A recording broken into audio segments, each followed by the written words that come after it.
Here's a story you've heard before. Another popular children's program has decided to go all in on left-wing indoctrination. And this time, as the Twitter account End Wokeness reports, it is the show CoComelon Lane, which is apparently a spin-off from the extremely popular CoComelon show. And the clip circulating social media today is from episode 8 of the show's recently released first season.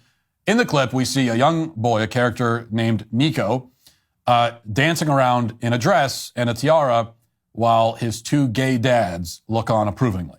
It's so on the nose that you would be forgiven for assuming that it must be like a parody, but it's not.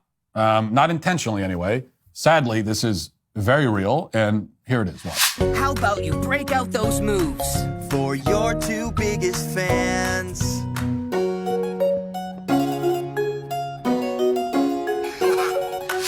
Now, before we get to the biggest and most obvious problem here, I should say that CoComelon is one of the many shows that you should ban from your household. You should have already banned it simply because it's annoying and obnoxious and dumb. So we focus so much on the wokeness, and for good reason, but it's also worth noting just how bad most of these shows are, like even aside from the wokeness. Bad music, bad voice acting, bad singing, very bad, lifeless, ugly animation. The whole show looks and sounds like something that was generated in 12 seconds by AI. And that is basically how these shows are made, or that's how they will be made, at least in the very near future. And most parents will agree with my assessment of CoComelon. I don't know any parent. So CoComelon is one of the many shows that every parent complains about. And but then they'll say that they let their kids watch him anyway because they say that their kids love the show. Well, the problem is that, first of all, my kid wants to do it is never a sufficient reason for allowing them to do anything. And second, they don't actually love the show, okay? Nobody could love what you just saw there, not even a child. They don't love these shows. They are sedated by them. They are hypnotized, stupefied. That's why you've never seen a child, if you've ever seen a child like watching a show like this, or walked into a room when a kid's watching a show like this, you'll notice that the child isn't laughing or smiling or really reacting at all. They just sit there glassy-eyed, distracted by it. For whatever reason, stuff like this is compulsively watchable to a 3-year-old, but they don't love it, and they certainly aren't gaining anything from it. It's just that companies like Netflix specialize in churning out content that is compulsively watchable, stuff that will keep you sitting there slack-jawed and tranquilized. They produce that type of content for adults and kids alike. And that brings us to the most significant problem here, which is the message that the content is delivering. Whatever the message is, the child watching the show will be perfectly susceptible to it. Like Netflix has your child where they want him, sitting there, eyes glued to the screen, passively absorbing whatever images and sounds and ideas emerge from it.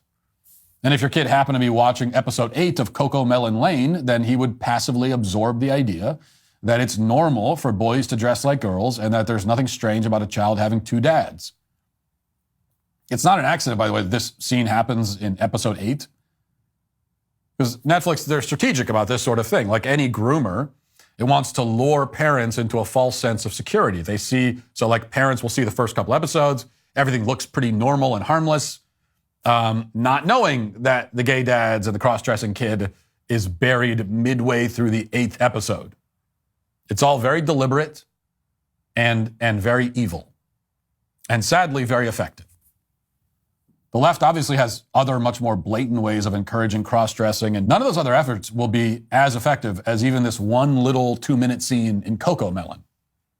Because this is where they really mold the next generation into whatever twisted shape they want them to be. It's with a show like this, targeting children in this age range, planting seeds in very young minds that are not capable of any sort of skepticism or critical analysis. So, this is what the media wants you to be worried about. While one of the most popular kids show franchises in the world has a cross-dressing boy dancing around the room for his gay dads. There certainly is not going to be any lengthy New York Times think piece about that, except perhaps maybe to praise it. But the criticism will go to the few shows left that show happy, normal, nuclear families with normal parents and normal kids doing what happy, normal families do. Because there's nothing that these people hate more than normalcy. That's why they're just determined to destroy it. and to destroy your child in the process. And they will use whatever tools are available in that effort, which includes, in fact, especially includes shows like CoComelon. And it's why Netflix and CoComelon are today, and should be literally, in the Bud Light sense, canceled.